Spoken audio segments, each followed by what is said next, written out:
오늘 설교 제목이 생활신앙.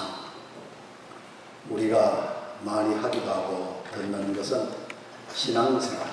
신앙생활 하십니까? 저 신앙생활 합니다. 이렇게 주로 많이 쓰지, 생활신앙 하십니까? 이렇게 묻진 않아요. 신앙생활과 생활신앙이 어떻게 다른가? 우리가 예수를 믿으나 안 믿으나 사람이라면 다 기본적으로 하는 생활이 있습니다. 예를 든다면 남녀가 만나서 가정을 이루게 되면 가정생활, 가정생활 속에 남편으로서의 생활, 아내로서의 생활, 부모로서의 생활, 자식으로서의 생활. 가정생활만 우리 생활의 전부가 아니죠. 또 남편은 직장생활 혹은 사업생활, 또 그런가 하면은 이제 아들이 잘 자라서 우리 장병들과 같이 군대생활, 또 학교생활, 이런 기본적인 생활 속의 한 분야가 신앙생활이라는 거예요. 신앙생활. 여러분, 가정생활과 직장생활은 다릅니다. 벌써 호칭부터가 다르죠. 가정에서는 아내가 남편으로 여보, 또는 아이들이 아빠 이렇게 부르지만, 직장에 가면은 직원들이 혹은 과장님, 대리님 이렇게 부르는 호칭부터가 달라요. 이 말은 무슨 말이냐? 역할이 다르다는 거예요. 아내로서, 남편으로서 아내에게 하는 역할과 직장의 과장으로서 직원, 격리사원에게 하는 역할 다르다는 거죠. 그러니까 가정생활과 직장생활 다릅니다. 그리고 그 중에 하나가, 내 생활의 일부가 하나가 교회생활이라는 거죠.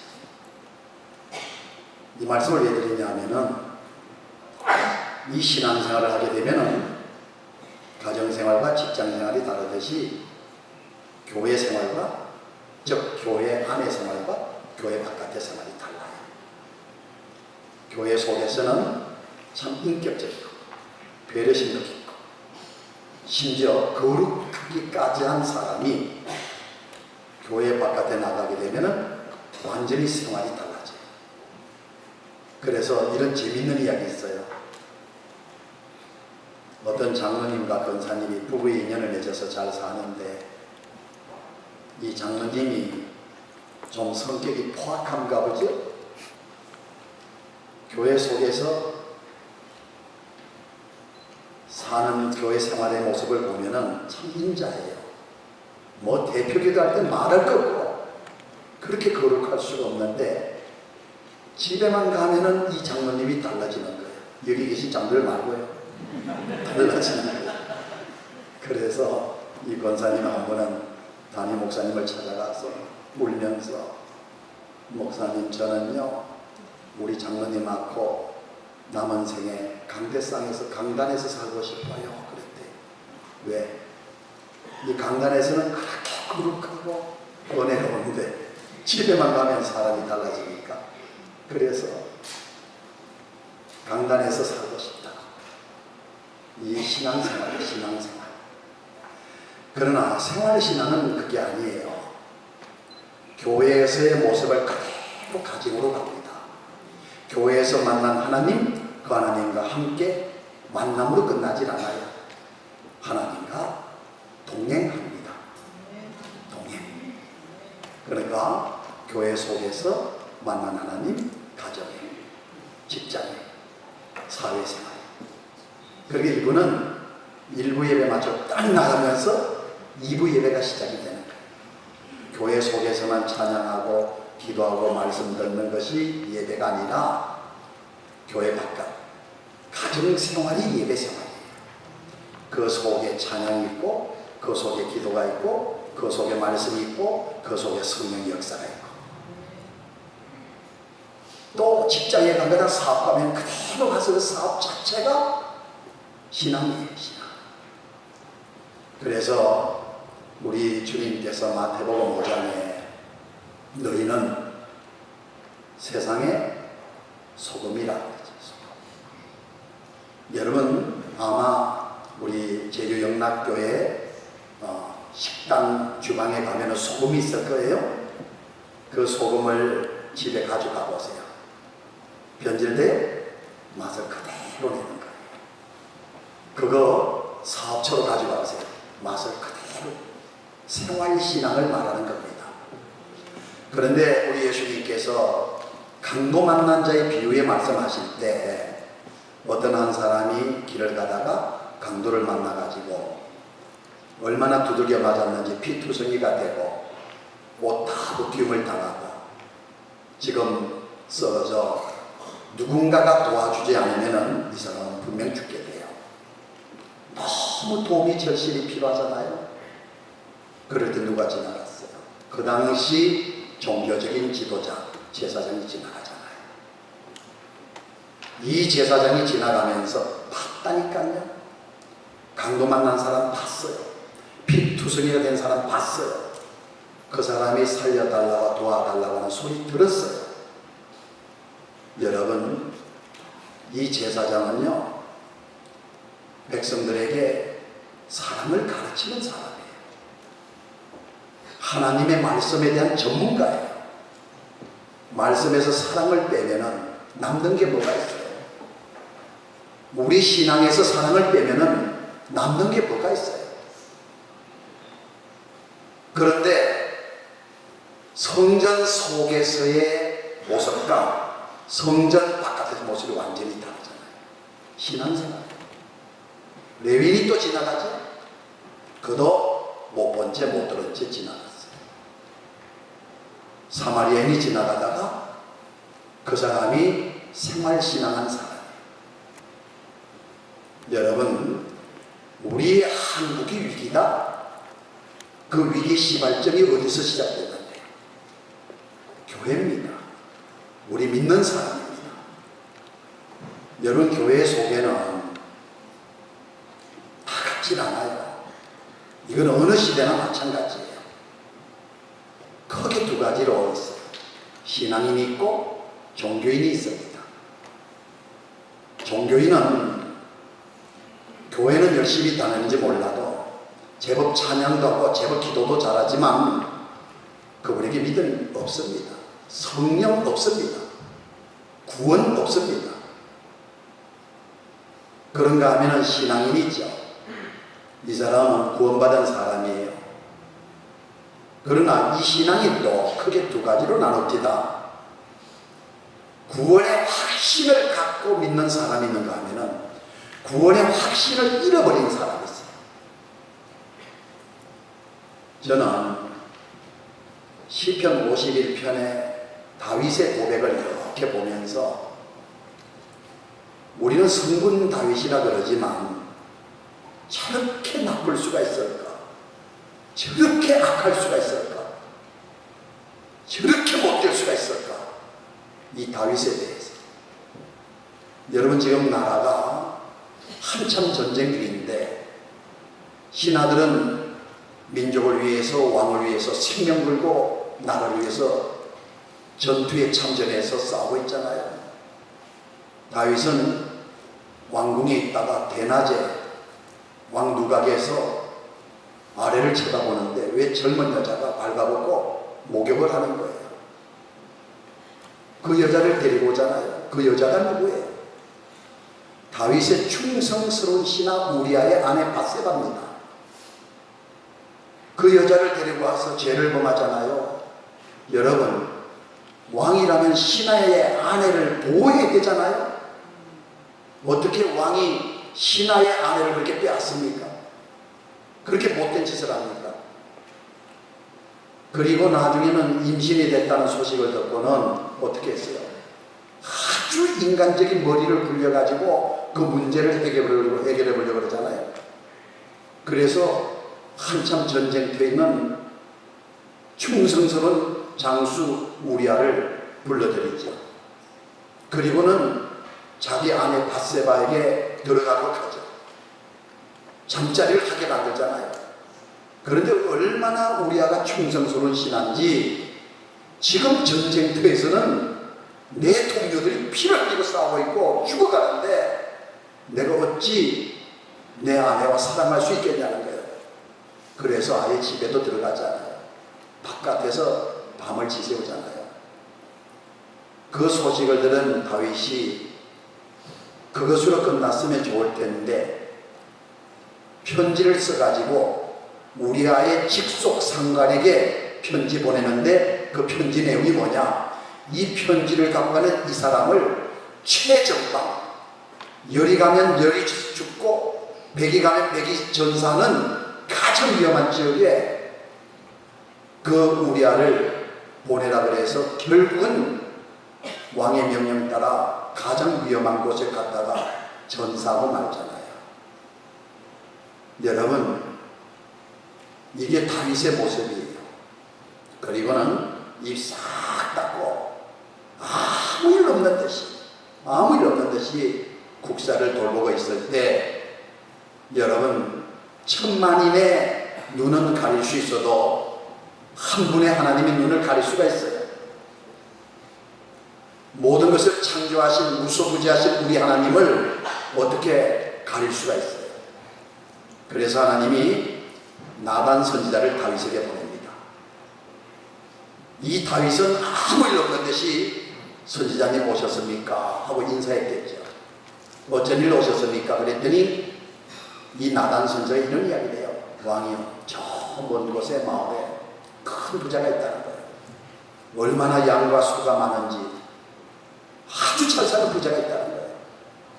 근데 그 바로 옆에 아주 불쌍한 여자가 하나 있는데 남편도 없이 자식도 없이 양 한 마리를 자식같이 여기면서 남편같이 여기면서 불쌍하게 살아가는 여자가 있었는데 그 부잣집에 손님이 왔다는 거예요. 그러면은 이 부자가 자기 집에 양이 얼마나 많아요. 그 많은 양들 중에 한 마리 잡아서 귀한 손님에게 대접하면 되잖아요. 그런데 이 나쁜 부자가 자기 집에 그 많은 양은 한 마리도 손대지 않고 힘없는 불쌍한 여자 그 양, 자식같이 여기며 살아가는 그 양, 그 여자 양을 빼앗아다가 그 손님에게 대접했다는 거예요. 그 말을 들은 이 다윗이 얼굴이 벌개지면서 그놈 어디 있냐는 거예요. 그런 놈 죽여야 된다는 거예요. 하만 나단서에 그랬을 것 같아요. 그놈 어디 있냐고요? 당신이 그놈입니다. 세상 여자가 없어서 힘없는 신하의 아내를 빼앗아 거짓하느냐 이거예요. 제가 말씀드리려고 하는 중요한 포인트는 여기 있어요. 이 나단 선지자의 말을 들은 다윗이 그때부터 시금을 전폐하고 침상에서 울면서 기도할 때, 침상에서 울면서 기도할 때에 시편 51편에 이런 내용합니다. 하나님, 구원의 즐거움을 회복시켜 주시옵소서. 구원의 즐거움을 회복시켜 주시옵소서. 구원의 즐거움을 잃어버렸다는 거예요. 하나님의 첫사랑을 잃어버렸다는 거예요. 소금으로 말하면 맛을 잃어버렸다는 거예요. 왜 세상 사람들에게 밟히느냐? 소금이 맛을 잃었기 때문에 세상 사람들에게 밟힌다. 우리 예수 믿는 구원받은 하나님의 자녀들이 왜 세상 사람들이 짓밟히냐? 왜 이 세상 가면 갈수록 도둑지느냐? 썩어지느냐? 맛을 잃은 소금과 같이 구원의 즐거움을 잃어버리니까, 구원의 즐거움을 잃어버리니까 믿음으로 골리앗을 쳐부셨던 다윗도 저런 못된 짓 하는구나. 구원의 즐거움을 잃어버리니까 이스라엘 선택받은 왕도 저렇게 못할 짓 하는구나. 그렇게 못할 짓 하고도 입 싹 닫고 교회에서 직분자로 하더라는 거예요. 혈색 하나 안 달라지고 자기 안에 하더라고요. 여러분, 구원의 즐거움이 회복돼요. 저희는 원래 노예가 황해 노예였습니다. 그러다가 한 2, 3년 전에 노예가 분립이 돼서 노예 이름을 뭘로 질까 하다가 소래노예라고 노예 이름을 지었어요. 이 소래는 저 인천의 포구 그 소래가 아니에요. 한국에 남북 통틀어서 제일 먼저 진 세운 교회가 황해도, 장영군 그 솔레라고 하는 곳에 세워진 교회입니다. 한국 최초교회가 소래교회입니다. 그래서 여러 가지 의미를 가지고 교회를, 노예를 분립하면서 소래노예라 지었고, 그리고 이제 목사님을 세우고, 우리가 이제 강도사 고시는 총에서 실시하는 것이고, 목사 고시는 노예에서 실시합니다. 그래서 목사 고시를 거는데 여러 과목을 뺐어야 되잖아요. 목사 되실 강도사님하고 또 목사 후보생 청년들하고 이렇게 고시를 봤는데 다 점수가 잘 나왔어요. 그 필기 시험이 다 패스됐다고 해가 끝나는 게 아니라 제일 중요한 과정은 면접입니다. 면접.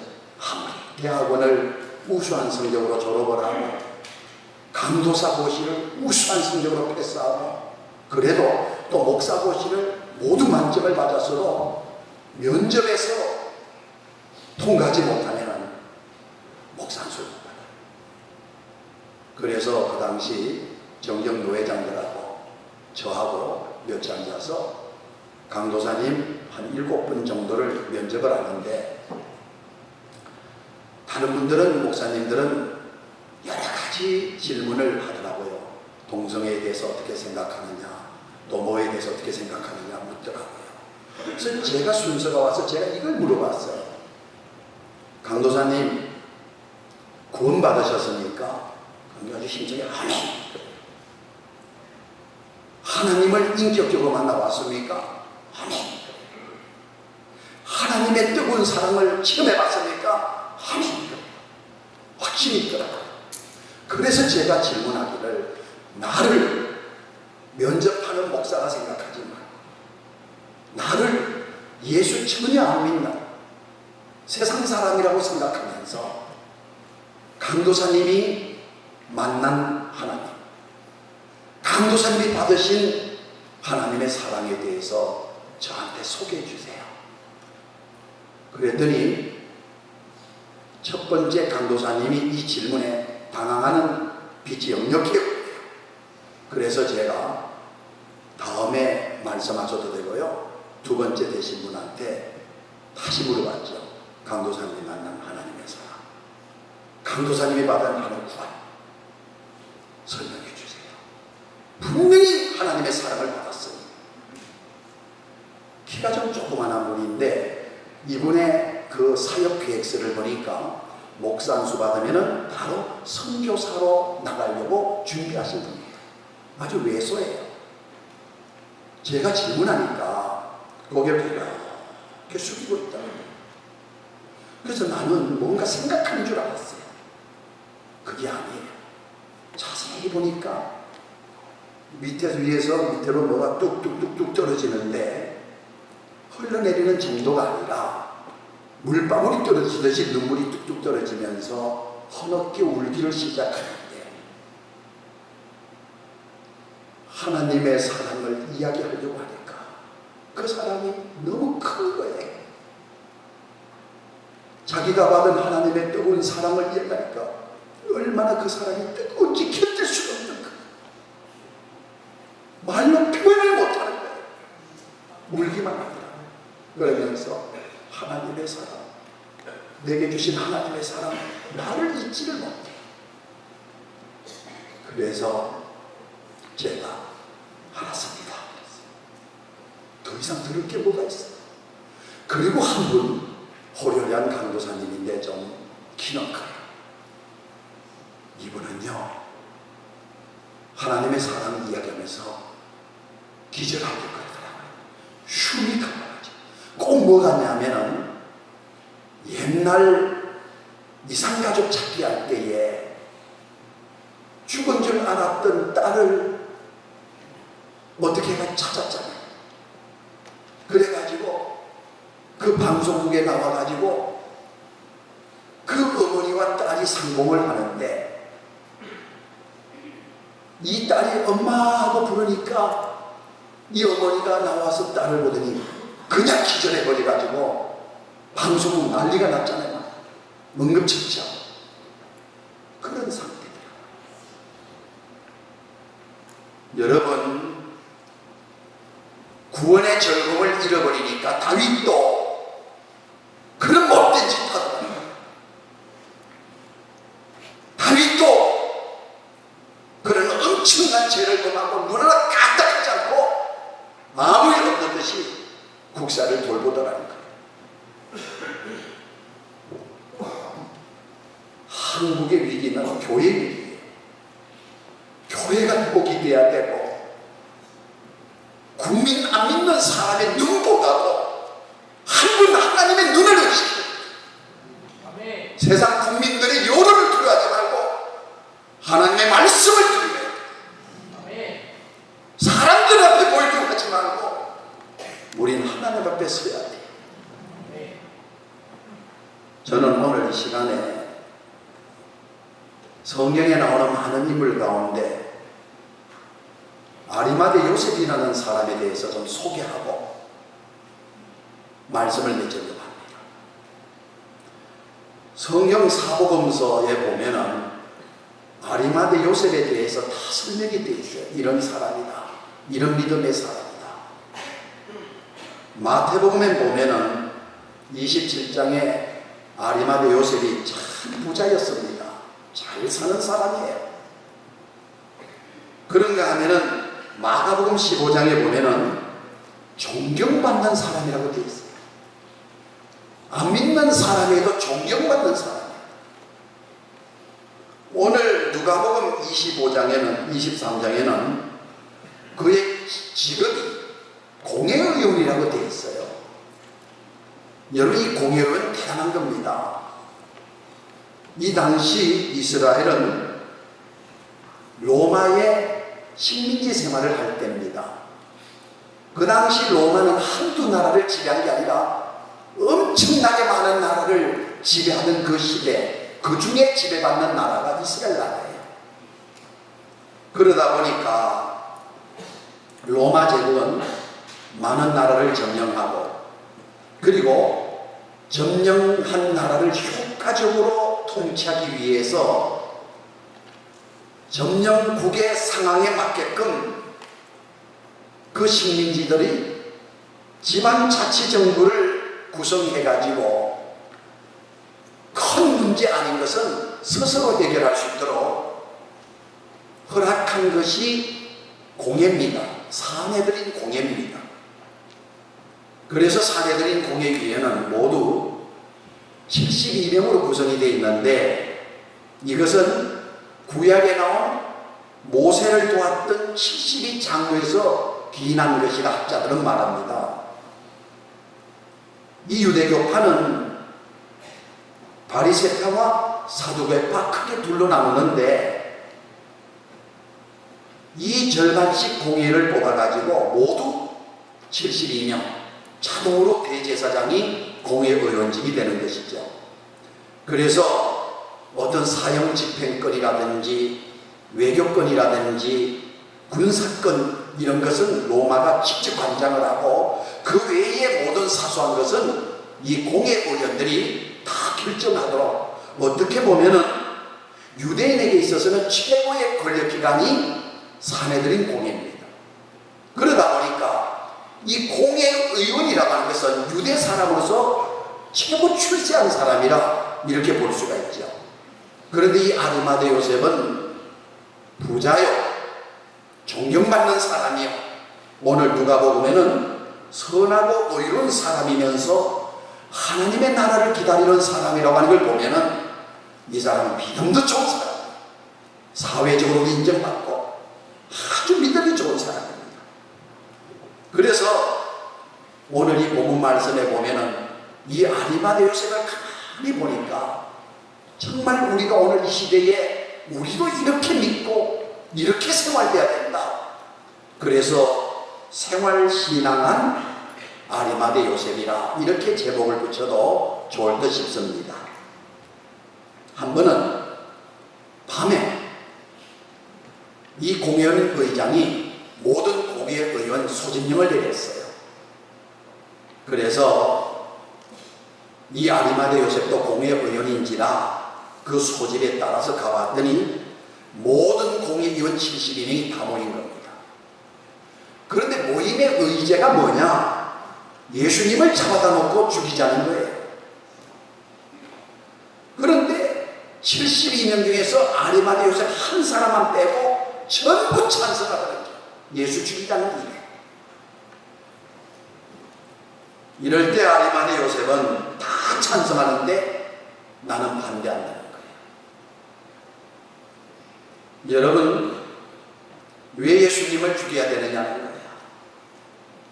그들이 다 결정할 때 예수 죽이자고 찬성할 때에 자기는 절대 찬성할 수 없다는 거예요. 다시 말하면 이 아리마대 요셉은 예수님 편에 딱 서 있다. 오늘 우리는 이 세상에 살면서 어떤 일을 결정할 때에 많이 버느냐 적게 버느냐 목적이 물질이에요. 쉬우냐 어려우냐 그게 아니에요. 예수님이 어느 편에 계시는가? 예수님이라면 어떻게 하셨을까? 우리 삶의 기준이 예수님이 되셔야 돼요. 에덴 동산 사건 보세요. 하나님과 마귀, 하나님 선악과 따먹지 말라, 마귀 선악과 따먹을 때 아담이 어느 편에 섰어요? 결국 마귀 편에 서가지고 한 사람으로 인하여서 모든 죄가 인류에게 들어오고 죽음이 왔죠. 여러분, 이 아리마대 요셉이라는 사람은요 71명이 다 반대했을 때에 이 한 사람은 딱 예수님의 편에 선 사람이에요. 제가 아마 오늘 예배 참석하신 분에게 당신 어느 편에 설 거요 하면 이 자리 전부 예수님의 편에 섰을 겁니다. 저 의심하지 않아요. 저는 확신을 갖고 있어요. 여러분이 그럴 거라고 믿어요. 또 이 아리마대 요셉과 같은 그런 입장에 놓여 있었을 때도 적어도 여기 나오신 분들은 나는 절대 예수님 편에 서지 딴 편에 서지 않겠다. 분명히 여러분들은 신앙 고백한 대로 그렇게 생활할 줄로 믿어요. 그러나 아셔야 될 것은 2000년 전 그 시대 당시의 시대와 지금 시대는 다르다는 거예요. 여러분, 만약에 사내들인 공회에서 예수님 한 분의 편에 서면요 그 당시 유대교인들이 가장 무서워하는 벌이 있어요. 그게 뭐냐? 출교처분이라는 거예요. 이 출교처분이 가장 무서운 벌입니다. 요즘으로 교회 나가라는 거예요. 여러분, 사두개파에서 출교처분 당하면 바리새파에서 받아주지 않아요. 바리새파에서 출교처분 당하면 사두개파에서 받아줘요. 완전히 돌려집니다. 그리고 공회의원직 박탈됩니다. 모든 온갖 특권을 누릴 수 있는 이 특권을 다 잃게 됩니다. 그리고 누구와도 교제할 수가 없습니다. 이런 엄청난 결과가 주어졌는데도 그 결과를 아는데도 이 아리마대 요셉은 나는 예수 없는 출세 필요 없다는 거예요. 예수 없는 성공 필요 없다는 거예요. 예수 없는 특권 안 누리겠다. 여러분, 나는 오직 예수님 편이라는 거예요. 오늘날 우리가 이 세상을 살아갈 때에 우리 믿는 사람이 정말 이런 자세로 살아가야 돼요. 여러분, 저는 오늘 이 군인 아저씨들이 이렇게 많이 오는 줄 몰랐어요. 저도 군 생활을 했거든요. 그런데 얼마나 군 생활 고생을 했는지 여러분, 지금 나이가 62이거든요. 좀 부끄러운 이야기지만 1년에 한 번 군대 꿈꿔요, 지금도. 정말 그래서 자다가 꿈에 제대 분명히 했는데 아주 제대가 안 됐다는 거예요. 1년에 한 번 정도는 꿈을 꿔요. 그렇게 아주 분해서 보통 고민을 해요. 그 뭘 가르치느냐? 군생활이 정말 고생 많이 했었어요. 지금도 잊을 수가 없었죠. 여러분들도 다 고생하고 계시는 줄 알아요. 그런데 지금 여러분의 군생활과 저희가 군생활할 때는 많이 차이가 있습니다. 사실 여러 면으로. 훈련소에서 훈련받고 자대 배치를 받아갔는데 우리 믿는 사람은요,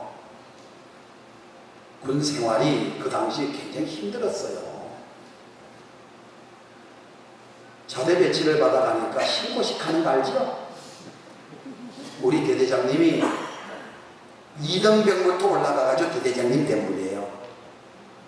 어떻게 그렇게 됐는지 모르겠어요.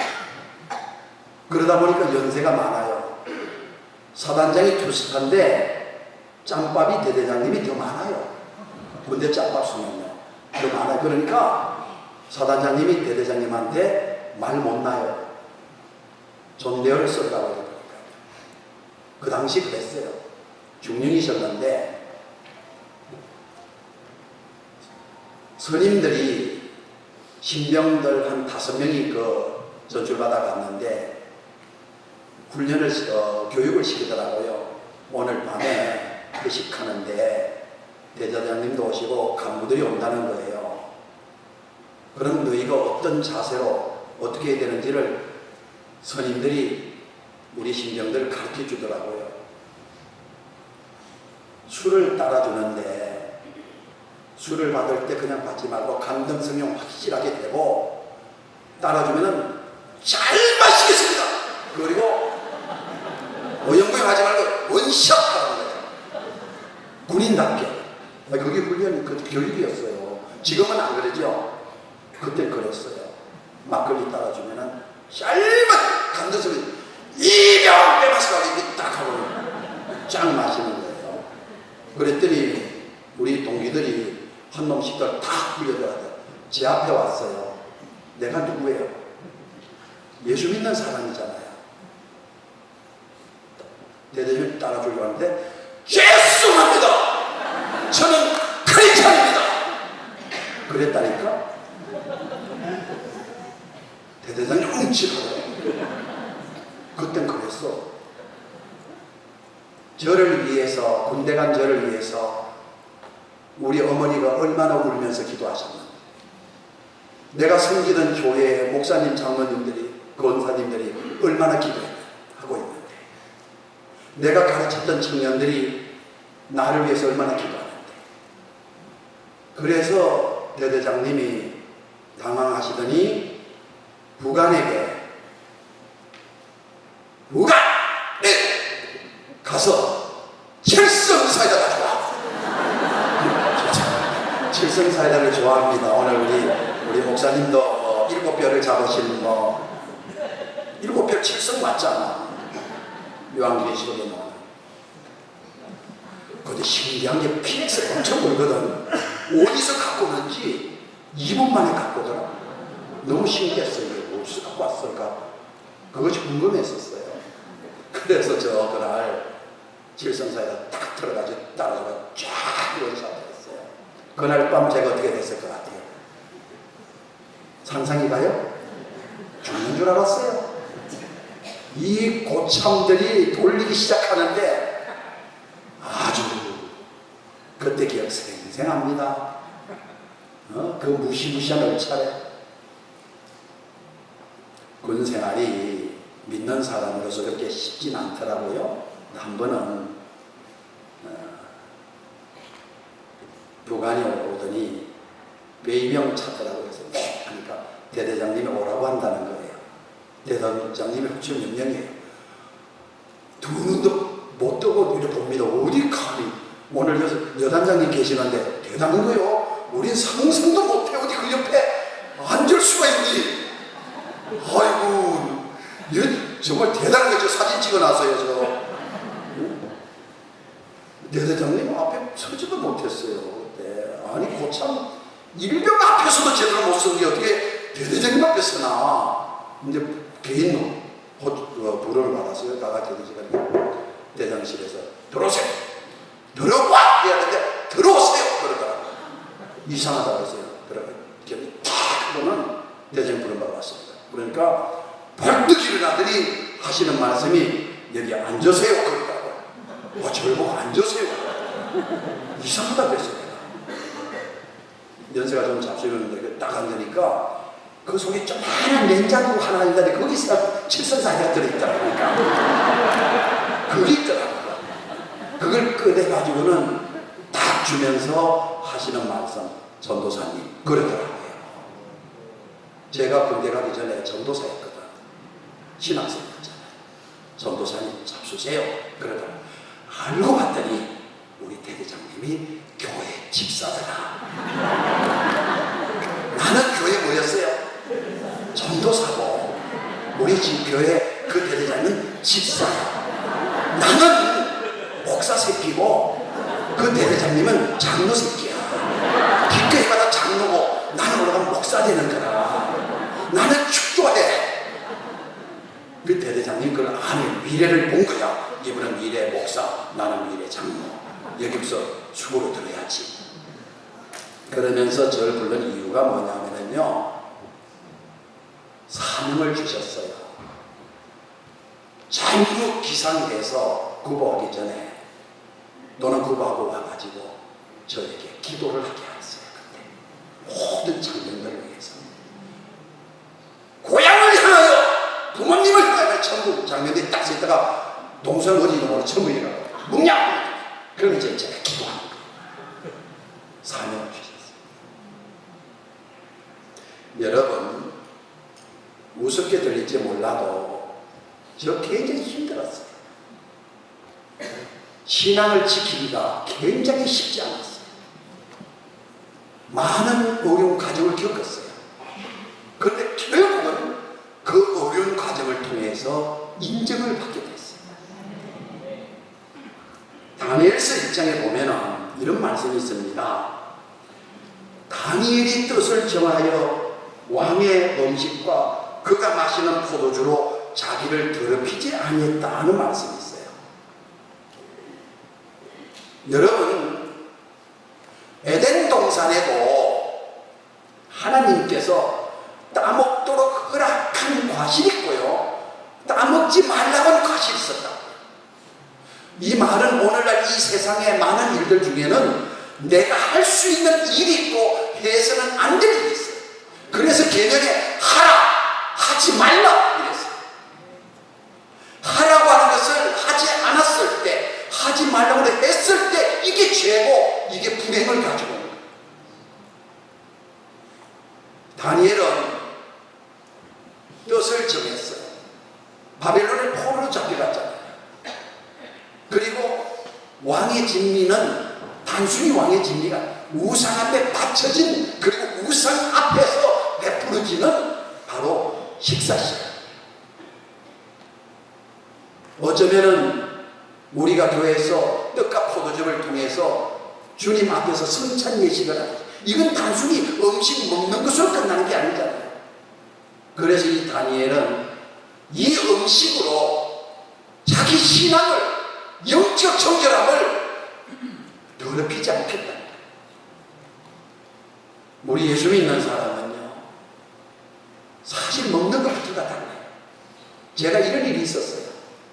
여기 다 장로님들도 계시고 또 모든 분들이 각자 가정도 갖고 계시는데, 저희 시흥시에서 한 번은 시장님이 시흥시 관내에 있는 모든 기관의 대표들을 그 갈비집에 이렇게 초청을 한 적이 있어요.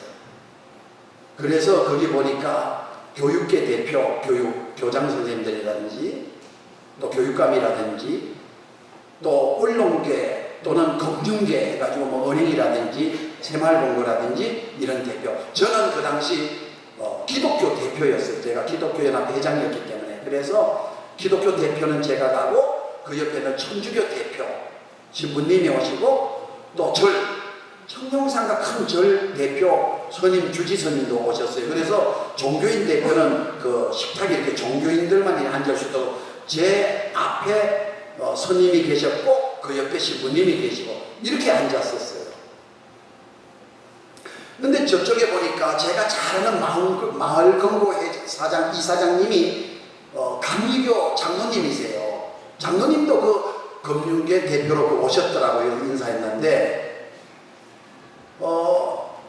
식사를 하는데, 여러 가지 이야기 식사를 하는데, 이 목사가 이상하더라고요. 이걸 어떻게 하지? 봤어요. 왜? 앞에 스님이 앉아 계시고, 신부님도 계시고, 저도 계시는데, 저도 있는데, 저 스님이 고기를 먹을까 안 먹을까? 아니, 제가 그렇게 괜히 긴장이 되더라고요. 내가 긴장이 되더라고요. 먹을까 안 먹을까 봤는데, 이분이 고기 안 잡수요. 그리고 냉면이 나왔는데 또, 저 사리 위에 있는 저 고기 한 점 저거 먹을까 안 먹을까? 고기 넣었잖아. 먹을까 했더니, 이분이 그 고기를 목사님 실례가 안 된다면 이거 잡수실라. 그래서 얼른 달라 그래갖고 먹었는데, 내가 속으로 그랬지. 이거 진짜 땡중이 아니고 이거 진짜 중이구나. 가짜들이 많다고 이것들도 말이야. 고기 먹고 말입니다. 그런 중들도 많다고요. 이거는 진짜구나. 그래서 제가 먹다 보니까 이상한 생각이 들었어요. 왜? 그 냉면에 국물이 육수잖아. 그건 다 마시더라고. 그래도 어쨌든 간에 그 고기 그 한 점을 저한테 주길래 저는 나름대로 저 목사로서 스님으로서 인정을 했다니까요. 스님으로 인정을 했어요. 제가 만약에 거기서 고기 날라 먹었으면은 저 가짜 깎아중이거나 지금 막 했어요. 속으로 막 겉으로는 스님 하면서 속으로는 가짜 그랬을 거란 말이야. 우리도 마찬가지.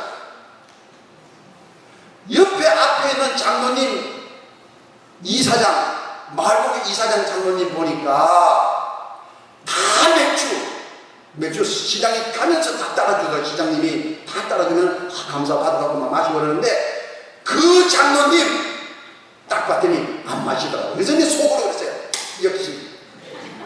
역시 장로님이구나.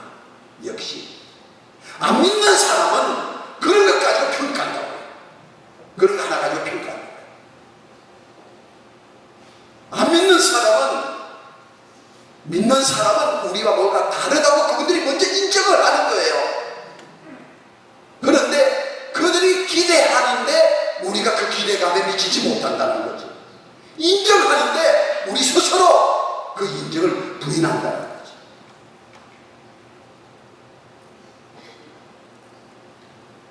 제가 군 생활할 때 오늘 군인이 있어요. 군인 이야기가 많이 나오네. 논산훈련소에서 훈련을 받는데 무슨 일이 있었는가 하면은 그때는 배고플 때다. 요즘 배 안 고프잖아요. 요즘 전부 자유배식이죠. 아니? 맞죠? 그때 자유배식 아니야. 주는 대로 먹어야 돼. 논산훈련소에서 훈련 받다가 얼마나 배가 고파요. 그래서 줄 서가지고 이렇게 식판 들고 반찬 밥 국을 받는데 기적이 일어났다니까 나한테.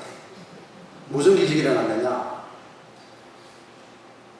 전도사가 눈치가 빠르다. 돼지고기 나올 때는 앞에 서야 되고 소고기 나올 때는 대수는 늦게 서는 게 좋다. 돼지고기는 비계 때문에 떠.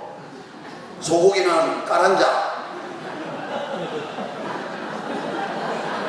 몰랐지? 하여튼 그래가지고 어떻게 서다 보니까 뒤에 섰는데 키가 커가지고 또 몸이 약해가지고 뛰지를 못해가지고 뒤에 섰는데 이 주방에 있는 장병이 뭐 때문에 그런지 몰라. 그거 맞아 죽을 짓이지. 이만한 소고기 덩어리를 마지막에 자르면 성질나도 집어넣어갖고 잘라서 잘해야 되잖아 고기를 이렇게. 근데 그 당시 하여튼 간에 이만한 고기 덩어리가 국자에 담아갖고 퍼준다는 게 나한테 온 거야. 이거 할렐루야지 뭐야.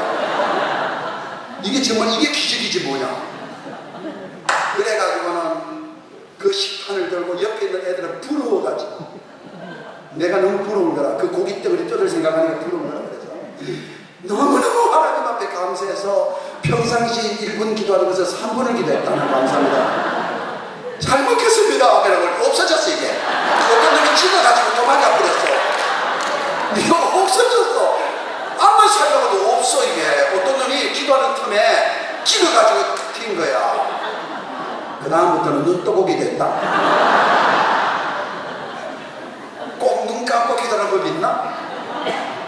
그래서 요즘에 습관이 돼갖고 요즘에 눈 뜨고 가끔 기도한다. 그래서 눈 뜨고 기도하다가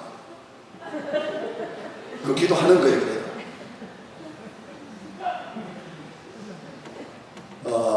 먹는 문제를 이야기하는 건데요. 우리 교회 청년들, 여러분 또래 청년들이 결혼식장에서 제가 주례를 하고 우리 청년들도 와서 특송을 하고 그런 청년들이 저도 같이 식사하는 걸 이렇게 보면요. 확실히 달라요. 감사를 하더라고요. 우리 청년들이 하나님 앞에 감사합니다. 신앙은요, 큰 것만의 신앙이 아니야. 밥 한 그릇 놓고 하나님 앞에 감사하는 것이 신앙이야. 효도가 큰 게 효도가 아니야. 부모님이 자기를 낳아주고 길러준 거에 대해서 엄마 감사해 고마워. 이게 효도야. 이게 효도야. 아무리 인류대학을 나왔고 아무리 좋은 회사를 다니면서도 부모님의 은혜를 모르고 감사할 줄 모른다면은 그 자식은 자랑의 자식이 될 수가 없어요. 하나님 앞에 얼마나 감사한지 한번 보십시오. 생활신앙하는 사람은 확실히 달라요. 다니엘의 세 친구 사드락메삭 아벳노고가 있었잖아요. 느부갓네살 왕이 두라라고 하는 평지에다가 자기가 꿈에 본 신상을 크게 만들어 놓고는 모든 방백들, 모든 관원들 전부 다 불러놨는데 거기에 다니엘의 세 친구 사드락메삭 아벳노고도 거기에 있었잖아요. 악기가 연주되면 전부 내 우상 앞에 절하라 할 때에 보십시오. 거기 모인 사람이 전부 다 절하잖아요. 그러나 사드락, 메삭, 아벳노고는 절하지 않았어요. 자세가 다릅니다. 자세 다릅니다. 전부 다 엎드려서 절하는데 이 세상은 절하지 않았어요. 무슨 말이냐? 다르다는 겁니다. 물론 그 결과로 인해서, 그 일로 인해서 사드락, 메삭, 아벳노고가 불문불 속에 던져지잖아요. 그 불의 열기가 평상시보다도 7배 더 뜨겁게 만들었어요. 그래서 오죽하면은 그 불을 관리하는 사람이, 이 사드락, 메삭, 아벳노고를 집어넣는 사람이 화기에 타서 죽잖아요. 여러분, 뒤에서 밀어넣은 사람이 불에 타 죽었으면 앞에서 불 속에 던져진 사람은 뼈도 추리고 다 타버렸죠. 화장해 보셨죠?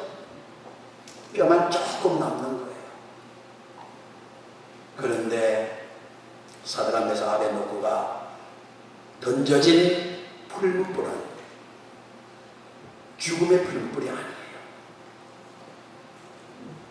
나중에 왕이 불을 낮추고 소개를 보니까 분명히 세 사람이 풀무 속에 던져졌는데 또 한 사람이 풀무 속에 있어서 네 사람인데 그 한 사람은 신의 아들과 같다. 구약에 나타난 예수 그리스도. 무슨 말이냐? 믿음 때문에 고난당할 때, 믿음 때문에 손해볼 때, 믿음 때문에 죽게 되었을 때 우리 주님이 함께 하시더라. 함께 하시는 주님. 오늘 저는 긴 설교하지 않겠습니다. 끝내겠다 이거예요. 성경에 보게 되면은 사람이 마음으로 믿어 의에 이르고 입으로 시인하여 구원에 이르느니라. 로마서 10장 10절 말씀 너무 잘 아실 거예요. 마음으로 믿어 의에 이르고 입으로 시인하여 구원에 이르리라. 우리는 이 말씀이 우리에게 정말 복음인데 가벼운 복음으로 보면 안 돼요. 입으로 시인한다 그러니까 할지 못할지 다 하면서 나 예수 믿어요. 아니, 이 당시에 입으로 시인하여서 구원을 받을 때는 누구 앞에서 입으로 시인을 했느냐는 거예요. 어떤 환경이 있냐는 거예요. 예수님과 로마 황제 가이사 가운데서예요. 만약 이때 내 주인은 로마 황제 가이사가 아니고 예수님이라고 입으로 시인하면은 꽁꽁 묶여서 산채로 화형당할 때, 굶겨놓은 사자굴 속에 집어넣어가지고 통째로 사자밥이 되게 할 때, 이런 상황 속에서 입술로 시인하여 구원에 이르는 거예요. 우리 모든 장병 여러분, 그리고 우리 모든 성도 여러분, 이 아리마대 요셉이라는 사람은 철저하게 예수님 편에 선 사람입니다. 이 사람은 공회 속에서도 예수님 편에 선 사람이에요. 하나님의 나라를 기다리는 자니 요즘은 교회 속에서도 예수님 편에 선 사람이에요. 부자여 존경받는 사람이었으니 집안에서도 예수님 편에 선 사람이에요. 부자라고 했으니 사업을 한다면 사업의 장소에서도 예수님 편에 선 사람입니다. 성경에 보면은 구약에 나오는 아주 선한 왕, 의로운 왕을 말할 때마다 제시되는 왕이 뭐냐? 누구냐? 다윗이에요. 그래서 그 조상 다윗과 같이 여호와 보시기에 정직히 행하여, 이렇게 되어 있어요. 여러분, 정직이라는 말을 오해하면 안 돼요. 그저 뭐 도둑질 안 하고 거짓말 안 하고 이런 수준의 정직이 아니에요. 성경에 보게 되면 예를 들어서 히스기야 왕 같은 분이 그 조상 다윗과 같이 여호와 보시기에 정직히 행하여 하시면서 성경에 보면 주상을 깨뜨리며 아세라 목상을 찍으며 그때까지 분양하였던 노뱀을 부셔뜨려 노수단이라 일컬었더라 되어 있어요. 이 뭘 가르치느냐? 성경에서 말하는 정직이라고 하는 것은 철저하게 하나님 편에 서는 사람을 정직이라고 해요. 하나님의 원수는 나의 원수가 되는 것이고, 하나님이 미워하면 나도 미워하는 것이 되고, 하나님이 좋아하시면 나도 좋아하는 것이 되고, 하나님이 내 편이라면 내 편, 나의 편도 되고, 철저하게 하나님을 표준으로 삼고 하나님과 한 편이 되어서 살아가는 사람, 이 사람을 정직한 사람이에요. 그래서 우리 삶의 항상 기준은 하나님이세요. 하나님이 좋아하시는 길이라면 가시밭 길이랄지라도 내가 걸어가야 될 것이고, 하나님이 원하시고 하나님이 예수님이 가시는 길이라면 좁은 길이랄지라도 내가 따라가는 것, 아무리 넓은 길이랄지라도 하나님이 싫어하시는 길이라면 그 길을 걷지 않는, 바로 하나님이 내 편이 되고 내가 하나님 편이 되고. 그래서 구약의 창세기 39장의 요셉을 보세요. 이 애굽에 요셉이 이끌려 애굽에 내려가매 하나님께서 요셉과 함께 하셨다는 말이 있어요. 하나님이 요셉과 함께 하시고 요셉도 함께 하시고, 바로 이것이 정직한 사람, 아리마대 요셉과 같이 생활신앙하는 사람입니다. 교회 속에서 만난 우리 하나님을, 만남보다 중요한 것은 하나님과 동행입니다. 가정에서도, 직장에서도, 사회에서도, 군대에서도 항상 살아계신 하나님과 함께하는 우리 모든 장병, 모든 교우들 되시기를 주의 이름으로 축원합니다. 기도드리겠습니다. 은혜로우신 하나님 아버지, 감사합니다. 오늘 이 말씀을 들어야 될 분들을 주님께서 이 자리로 인도하신 줄로 믿습니다. 주님, 이제 신앙생활에서 생활신앙하여 저분들이 가는 곳마다 변화되는 역사가 나타나게 하여 주옵소서.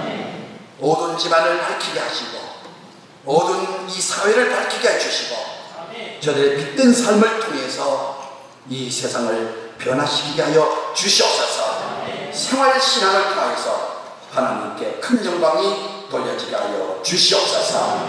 예수님의 이름으로 기도드리옵나이다.